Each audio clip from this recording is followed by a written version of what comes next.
You're listening to Sox in the Basement, a production of the Broadcast Basement Limited, where every show is 30 minutes of good and comes from a basement bar on the south side of Chicago. Pull up a stool, pour a cold one, and join us right now for Sox in the Basement. Heard everywhere podcasts can be found, and always at soxinthebasement.com. Next week, I'm going to get Ed back down to the 9-foot homemade oak bar in my basement. We'll get back to normal, but I do appreciate you being so flexible this time around, doing things mobile from where you're at and I'm where I'm at. I'd like to preserve my lung function and sinuses, thank you. Well, I mean, that's the thing. I mean, James Fox filled in because I've been struggling with something. I've got 3 kids in the house and me, and there's been something going around the last, 2 weeks, and Dad's getting his butt kicked. Just down for the count. I got put on antibiotics now today, finally, because they make you get really, really sick before they give you those. I knew I needed them 4 days ago. Yeah.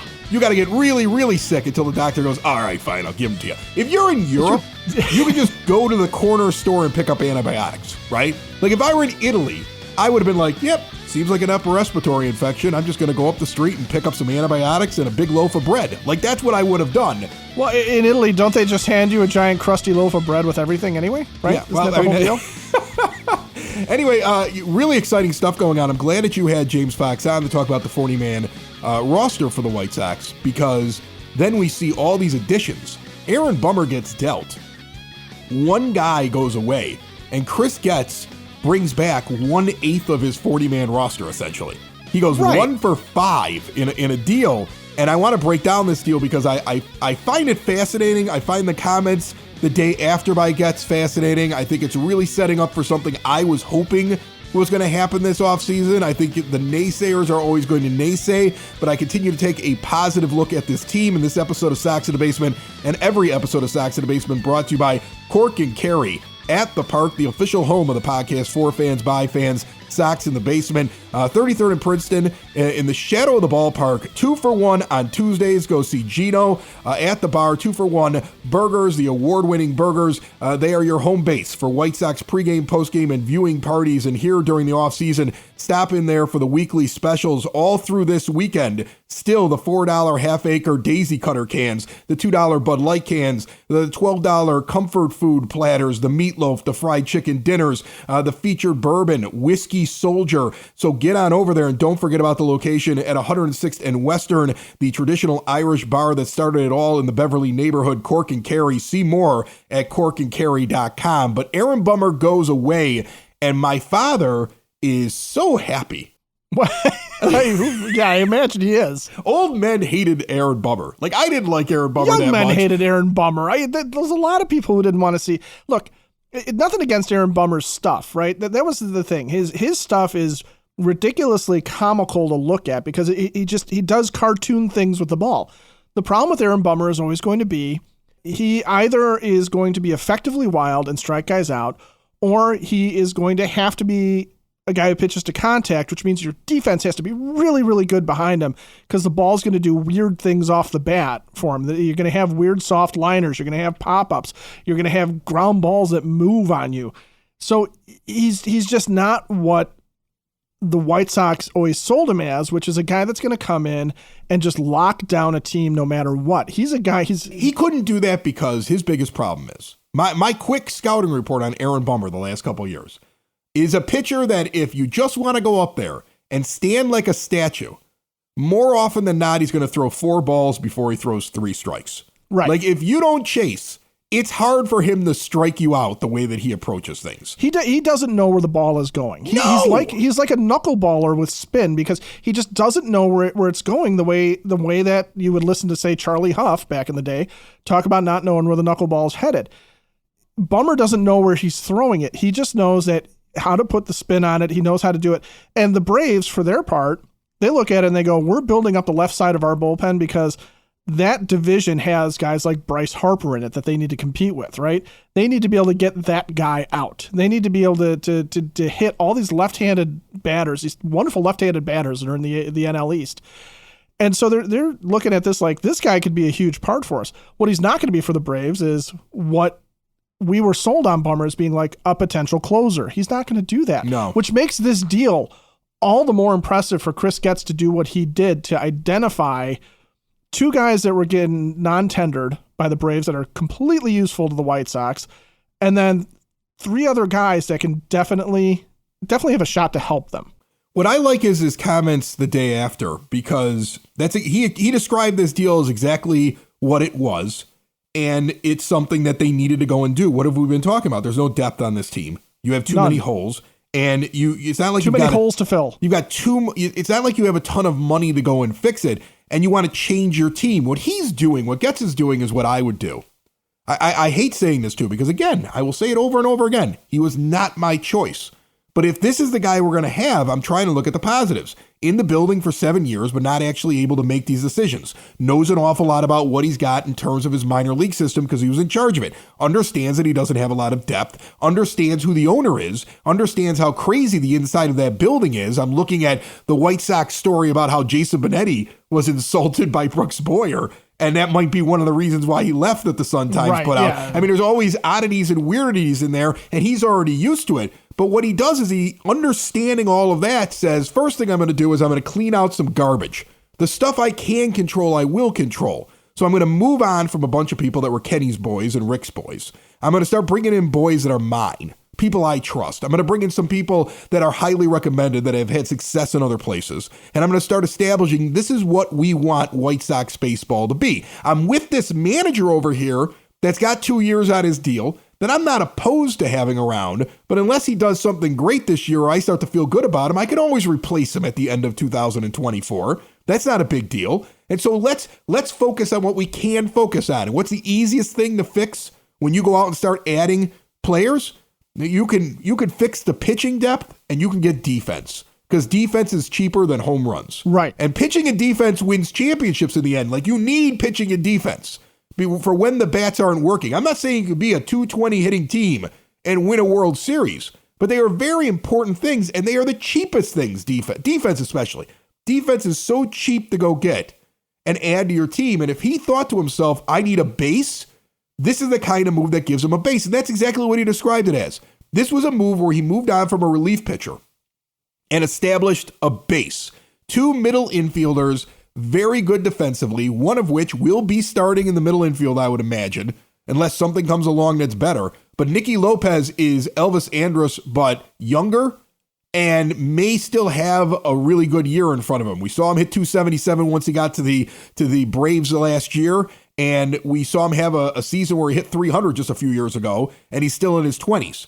And then he goes out and he gets three guys that are either starting pitchers or potentially a starting pitcher in the major leagues, all for a relief pitcher. And in my mind, relief pitchers are just... A relief pitcher with an ERA over 6. Right, a relief pitcher is just a guy who couldn't be a starting pitcher. That's why he's a specialist. That's what they are. And so in the end, what did Aaron Bummer bring you? But Mike Soroka, his ceiling is an ace. I don't know if he'll be there. I'm not saying that's what he is, but the guy was an ace. He was second in NL Cy Young voting. He gets injured, and he's out for 2 years, essentially. He has an Achilles injury that knocks him out, actually 2.5 years. He gets knocked out of Major League Baseball. He comes back for a very short time and hurts himself in rehab. He only gets a few starts last year, and he becomes available because he's not in their long-term plans, and there's only 1 year of control left. But this is the kind of guy we were talking about with, like, hey, we should look at Jack Flaherty or Luis Severino, because these guys are going to come free, and they've had success before, and injury may be the only reason why they're not doing very well, but that rebound is coming, much like we saw with Johnny Cueto a couple years ago, even though he's older. We're talking of a guy who's 26 years old, I believe, if I'm not mistaken. And even though there's 1 year of control, sign this guy for 3 years right now on the cheap if you can get it, because he's going to be part of your rotation, whether he hits his ceiling or if he just comes back to an acceptable starting pitcher level. He's part of your rotation when you have none. I love just him straight up for Bummer. I would have enjoyed. I would have accepted an order of a burger and fries from Five Guys, let alone 5 actual guys that they could use as Major League Baseball players for Aaron Bummer. But meanwhile, if you're looking for exterior windows, doors, patio doors, storm doors, look no further than Window and Door Superstore of Oak Forest. No high pressure sales. Go on in and visit them. See everything Full-sized, right there in front of you, the owner in the showroom. There's an owner on site when they complete the job. They use their own installers. They're not farming out the work. If you're going to do something that big, replacing the windows in your home, you want to make sure you're doing it right. You want to see the examples full-size beforehand. You want to know that from the moment you start the process to the end, you're dealing with just one company. That's Window and Door Superstore of Oak Forest. 40 years in business, in Oak Forest since 1985. All major brands custom made. No stock items for a perfect fit. They are a half block east of 159th and Ridgeland. Make them your first and only stop at 6280 159th Street. See more at windowdooroakforest.com. The other thing too, and here's the thing. You said something about the naysayers are always going to naysay. And honestly, if you look at a trade like this, I don't care what you think about Chris Getz. I don't care what you think about the hire. You would have rather have had more of a procedure or a search go on. This is a shrewd move by the White Sox general manager. And if you're upset with this move, go be a Cubs fan. Okay? Just I'm done with you as part of the fan base.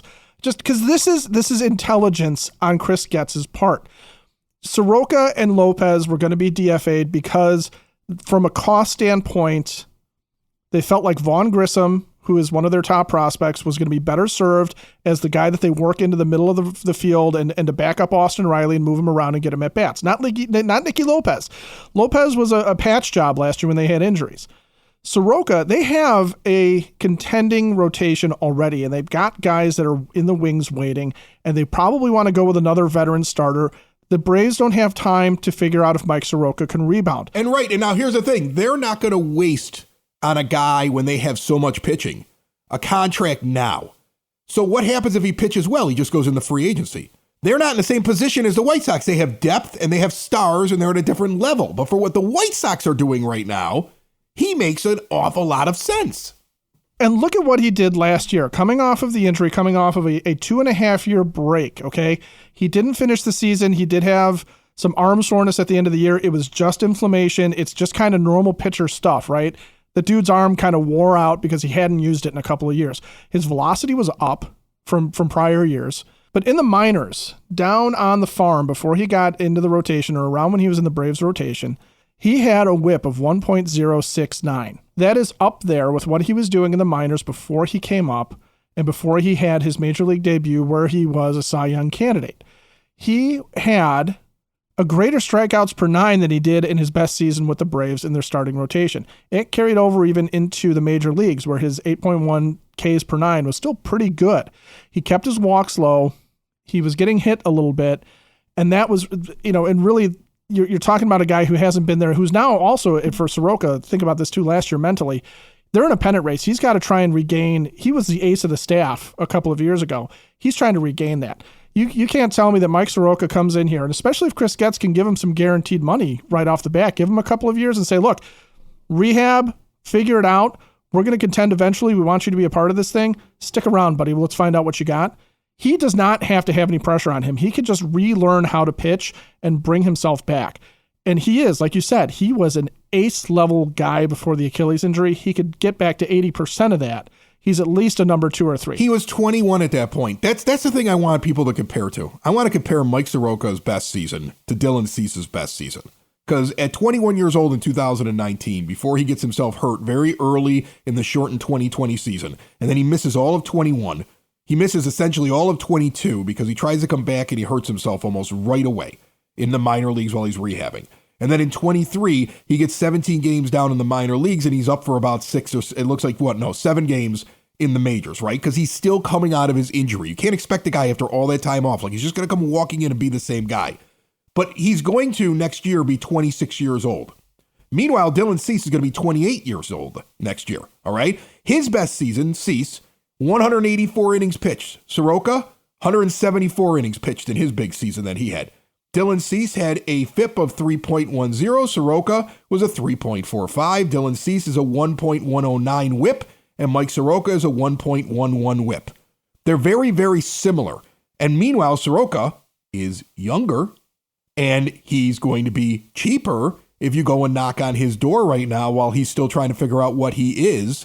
And I'm telling you, if I were the White Sox, be bold. See if you can get this guy for a song. See if you can say, hey, you know what? Before we get to the point where you're getting to arbitration, let's give you this, but let's make it multi-year. Let's lock you in. Because this is exactly what I was talking about. Like, go out and get the guys that are coming off of injury that have all this potential. Because you need to have a few guys like that. Because those guys hit. If you can evaluate that medically he's back to normal, and your guys look at his stuff, and you say, whew, I think we got something here. Then get it now before he goes out and has a really good first half, and then he's like, yeah, I'm not signing anything. I'm going to free agency. Get it now while there's doubt. And then trade him if he does that. But, here's the other thing to think about, too. Brian Bannister, what was his big deal? His reputation with the Giants, right? It was taking cast-offs, guys who had developed a flaw, guys who couldn't get over a hump to get back to where they needed to be or to reach their potential, and turning them into something, right? So he takes Kevin Gausman, who was a guy in the Braves that they were shuttling between the bullpen and the rotation, didn't know what to make of him. He goes to the Giants. Bannister helps turn him into a legitimate ace in the league, and it's carried forward now that he's with the Blue Jays. So you can't tell me that Bannister doesn't have a hand in looking at Michael Soroka and saying, I think we can unlock this guy, and here's what I think we could do. And Ethan Katz even having some thoughts about how they can get Soroka back to where he needs to be. Or Jared Shuster, who is a first-round pick that struggled. And again, the Braves are contending this year. They do not have time to let Jared Shuster figure out how to pitch in the majors. They need a fifth starter who comes in and hits the ground running. The White Sox can give Shuster a whole year to sort it out, and can give Katz a year to give him a chance, and Bannister a year to give him a chance to figure out, and all the changes to the pitching within the White Sox organization to try and turn Shuster and Soroka into something. And if you do, and if you are able to lock Soroka up, now you've got two starters taken care of for one Aaron Bummer. That alone is a win, because where are you going to find the starting pitching except for on the free agent market or coming from the minors? And Shuster now joins the guys like Jake Eder and Nick Nastrini, who are this sort of next wave that you can sit there and say, okay, let's see what we got with these guys. And that includes Kopech, sure. And then, as Getz pointed out with Garrett Crochet, they're going to try and progress his innings to see if it's worth stretching him into a starter or just turning him into a super reliever. Yeah, well, and that's also really interesting is how Chris Getz said, basically, yeah, well, he wants to be a starter. We don't know if we're going to get to that point, and he's not depending on it because that's the old way of the White Sox doing things, right? The old way is to say, we pretty much got what we need. I mean, this might happen, and this guy might have the best year of his life, and this guy will never get injured. In fact, nobody's going to get injured, and everybody's going to progress, and that's not how Getz is approaching things. And let's talk about Shuster, who you got. So, I mean, you dealt Bummer, you got Soroka, and again, in my mind, that's good enough for me. And then you go and you add Shuster into the deal, and I see a guy that in 2021, he goes out between two different levels in the minors with a 1.17 whip, and he pitches really well. And then he goes out in the next year in 2022 between AA and AAA with a combined 1.048 whip. All right, here's a guy who keeps guys off base and was effective. And then his first stint in the major leagues stumbled a little, and they didn't have time to wait for him because they're going for a World Series. Again, a team that's on a different level. But I'm telling you right now, Shuster, who is a first-round draft pick, at this point in his career, has just as much of a chance of being a stalwart in your rotation as Michael Kopech. Absolutely. If you look at their numbers and their career path, you could actually make the argument that Kopech has had far more time in the major leagues and still hasn't been able to figure out his problems, where Shuster is this raw thing that just kind of had a little bit of time and is going to come back for his year 25 season now after his first taste in the majors and going to get a legitimate shot inside of a rotation for the first time in his career. He's not under pressure. No, he's not. And I look at both of these pitchers as essentially, here's Soroka, who's a guy, worst case scenario, I think, is one of your 5 starters for the next couple of years. That's, again, if you can get something done, I'd lock him in. And Schuster's a guy who has just as good of a shot. He's in that pool now with Kopech fighting for a rotation spot.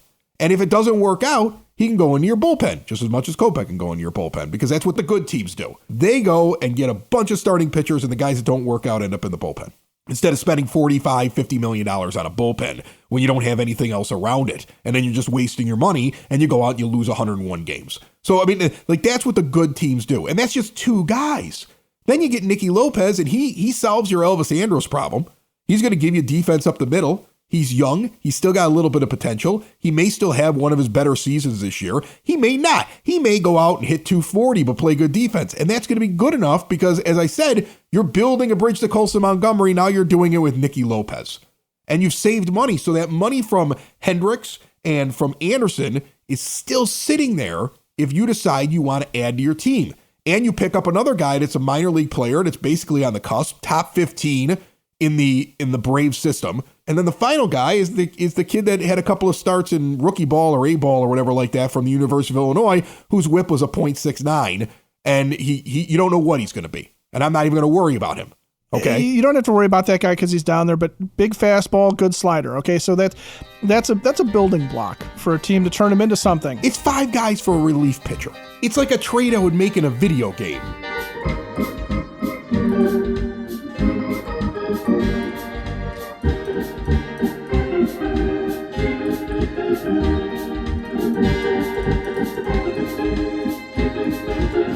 Butch Zemar sitting down here. He's on the Broadcast Basement On Demand Radio Network. What's up, buddy? How's it going? Thanks for inviting me again. You're a busy guy right now. You got a lot going on. It's super busy. You're in your busy season. And you know, it's off season for the White Sox, and it's on season for Butch. And the main thing you do is help businesses, small and big, with their health insurance, right? For sure. And the fourth quarter is usually when the renewals are coming in. They're trying to plan for the new year, and a lot of businesses feel stuck, right? Just stuck with the renewal. They kind of blindly get spreadsheets, comparisons, and they feel like they don't know where to go. And it's usually the top 3 expenses on a expense sheet for a business. How does somebody get your help? 708-535-3006. And then we go through an evaluation we call the Elite Benefits Playbook. All right. And they can get started like right now? Right now is perfect, ideal. The employees are still going to have health insurance like when this is all said and done? Absolutely. All right. Butch is my guy. If you're either the owner or you're somebody that makes those financial decisions, it's a big cost for anybody that's trying to get it for employees. And yeah, you don't want to ignore that, right? 100%.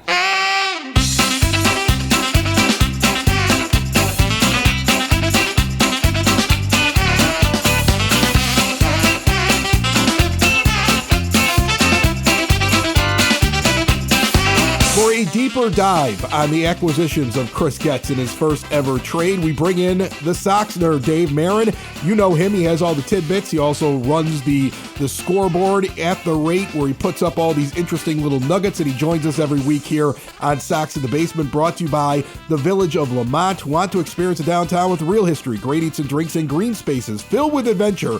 Visit the Village of Lamont, shop, dine, drink, explore, and see everything they have going on this weekend, including a big cycling race through the Forge and a big party afterwards. See it all at lamontdowntown.com. How are you, nerd? Fantastic, Chris. How are you? Hey, man, I like the first deal, but tell me a little bit more about these guys. Chris, let's take a respite from my alphabetical review of the 2023 White Sox and take a Sox Nerd style look at Thursday night's deal with the Atlanta Braves. First, the departed Aaron Bummer. He leaves 7th in Sox history among lefties and 20th overall with 289 appearances. We certainly did see a lot of Aaron, didn't we? Bummer's exit now means that Yoan Moncada is the longest tenured member of the Sox roster. He joined the team in 2016. Now, onto the haul from Atlanta, Mike Soroka. The righty pitched a scoreless inning in the 2019 All-Star Game in Cleveland. His catcher that day was none other than Yasmani Grandal, who was then a member of the Brewers. Next, Nicky Lopez. The only Naperville Central High School graduate to play in the big leagues is a solid number 2 hitter. His .304 average and .389 on-base percentage in 86 games there are his highest at any spot in the order, with the exception of a 3-at-bat stint in the 3-hole. How about Jared Shuster? The right-hander represented the Braves at the 2022 Futures game, and the second-to-last batter he retired in his 1 1/3 inning stint was the White Sox Oscar Colas. Next, Braden Shoemake. A second baseman and shortstop, his 16 homers at AAA in 2023 would have ranked 3rd among Sox minor league middle infielders behind Jose Rodriguez's 21 and Lenyn Sosa's 17. Finally, Ryan Gowans. Should he make it to the big leagues with the Sox, Gowans will be the first University of Illinois product to play for the team since catcher Mark D'Alessandro in 2001, and the first to pitch for the Sox since the Pope, Don Paul, in 1993. Before I get to my zinger, I remind you can find more of my stuff on my blog, which you can link to at soxinthebasement.com. My zinger, the 2023 White Sox lost 101 games, but still had a player receive votes in the MVP balloting, as Luis Robert Jr. took 12th in the recently released results. For the Sox, this is not unusual. The Sox have lost 100 games on 5 occasions. The only time a Sox 100-loss team did not have a player receive votes in the MVP race was in 2018. The 1932 Sox, who lost 102 times, had 2 players, Ted Lyons and Billy Sullivan Jr., appear in the MVP voting. That's it, Chris. Probably more than you wanted to know about Brave performances in the All-Star and Future games and the MVP ballot box. And here's the thing, you kind of glossed over Braden Shoemake, okay? And here's a guy that, you're talking about trying to build a bridge to Colson Montgomery. Shoemake is a guy that still has a chance, entering his age 26 season. Like you said, he's been in Gwinnett, he's been in AAA. He's not been a stellar hitter down in the minors, but serviceable anyway. And you're talking about a guy who could be somebody that at least pushes some other guys to take over that second base spot. You could have actually traded Aaron Bummer. Think about it. If this works out, at least for 2023, you could have traded Aaron Bummer and gotten 2/5 of your starting rotation and your entire starting middle infield. I know. I don't see this as Chris Getz is done. I see this as Chris Getz pulled the trigger and was able to grab some depth because he needed it. Nobody's assured of anything. Jared Schuster's not really assured of a rotation spot. He's going to keep going after pitching. The idea that Nicky Lopez is going to be your starting shortstop, he might be your starting second baseman, he might be a utility guy. I don't know if this is done yet, because I think Chris Getz's comments on Friday about the idea that, one, this is just the beginning and this is building a base, but 2, that he's not only looking at what's going to happen this year, like that bridge building, right?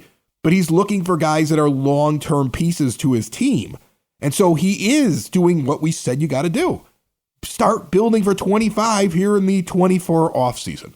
And start finding major league ready baseball players, right? We're not making that trade for 3 guys that are in AA and a single A player. We didn't make a trade like that. We made a trade for guys that can come in and play this year, and a couple of them that have shown an incredible amount of promise. In Soroka, of course, again, his ceiling is very high. I don't know if he'll get back to that. But just getting that promise for Aaron Bummer, what the heck? I'll take it. And I think the next guy that goes is Aloy, because there's already a lot of chatter about the fact that teams are asking about him. And the way that gets his answer in the question about he's such a good player, it's really just been keeping him on the field, but he's going to be a really good player, echoes the comments that he made at the GM meetings where he said, I got a lot of really good players that would be great for other teams, not just this one. And I remember that comment, and I see the comments on Jimenez and the way he's describing him. And I think that's his way of continuously pointing out to other teams, hey, look, people are interested in this guy. Get your offer in now, because somebody's going to give me something and you're going to miss out on him. That's how I read the comments on Friday. Well, and here's the other thing about that too, is again, think about what Aaron Bummer is and what he has been. And the big justification for the Braves was that Bummer's FIP, his fielder independent pitching, was much better than his ERA showed. But his ERA last year was over 6. Okay, Aaron Bummer was not effective last year at all. And he is under some fairly team-friendly control and whatnot, so there's some value to Aaron Bummer. I'm not saying that there isn't. But this is a left-handed reliever that has very limited value to another team. Now you're talking about trading away Eloy Jimenez, who, again, with the caveat, as always with Eloy, if healthy, is a lineup piece that would fit into pretty much any lineup, including the White Sox, would fit into any lineup that you want to stick him in as a designated hitter, not necessarily as an outfielder. But if you're Chris Getz and you're able to get, again, what could be, and I'm not saying it is, but what could be guys that can be your starting shortstop, second baseman, and 2 of your starting rotation members for Aaron Bummer, plus a prospect for Aaron Bummer. Imagine what Eloy Jimenez, who does have a lot of value to other teams and would have a lot of value to other teams, or dare to dream what happens if he does get an offer for Dylan Cease that he's willing to take. If this is the level that Getz is starting off at with a trade where he's sitting here saying, I can identify pieces, I can be smart enough to identify from the Braves what are useful pieces that they have that they don't need or want, and leverage that with the player that I have that they want. Okay, so if there's a taker for Eloy Jimenez, you can see where Chris Getz is not going to do the Rick Hahn thing of sit there and go, I'm only looking at the top 5 prospects on your thing, and I just want to take your best prospect. No. He's looking at it going, Soroka's got a high ceiling. He could come back. Maybe we got a chance to lock this guy down. Shuster's another first-round arm, another left-handed starter for our system that we can turn something into. Lopez is a professional baseball player. Braden Shoemake is a guy with some potential still that could still make the majors and have some sort of an impact as a Major League Baseball player. And then a prospect. And then a prospect. So it's not, that's where you get excited, because he traded one of the guys that honestly had the most limited value, I think, on the trade market in a left-handed reliever. And he's talking about trading a legitimate DH. He's talking about taking offers on, a guy who 2 years ago was a Cy Young candidate.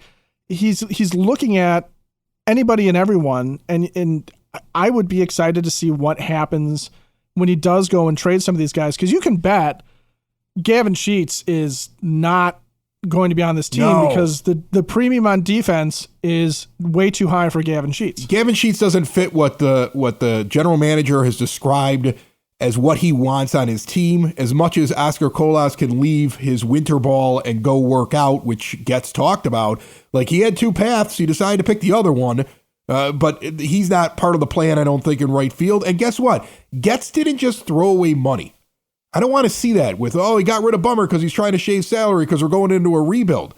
Nicky Lopez and Mike Soroka's salaries from last year, and they're going to get bumps in arbitration, you would imagine. Just their salaries last year compared to what Bummer was scheduled to make this year, which was $5.5 million, they're already $1 million over just those 2 players out of the 5 that he acquired. And they're going to get bumps. So this is not a salary shave. This is a change what's on my team move. And again, lay a base. And it makes so much sense to me. I know it's not going to make sense to everybody because, let's be honest, over the last couple of years, you've been fed that if you make a trade, you're supposed to get somebody's best prospect on a list. And if you make a trade, and if you trade anybody away who's good for other players, you must be going into a long-term rebuild. I don't see it yet. And trust me, I'm watching for it because I'm worried about it happening. But right now what I see is smart baseball moves being made with the idea that you're not going to compete in 2024, but you can damn sure change the way the team is run and the culture of the team and what you're known for, and improve your defense and start to find pitchers and long-term solutions. Like, why even acquire Soroka if you're not thinking that you're going to try to lock this guy in for a couple years? You don't need a 1-year pitcher, right? So I don't think that's what the plan is here. And that's what I really enjoy about the moves the move that was made. And so far so good. That's how I see it. I don't think you could say we lost on trading away a relief pitcher for 5 players, 2 of which have a chance to be in your rotation legitimately next year, and a guy that's up the middle good that's defensive, and then a couple of other players that have high potential. I for a relief pitcher, great trade. I love it. Now go out and do it again. Sox in the basement. Sox in the basement. Sox in the basement. Sox in the Basement. Heard everywhere podcasts can be found, and always on soxinthebasement.com.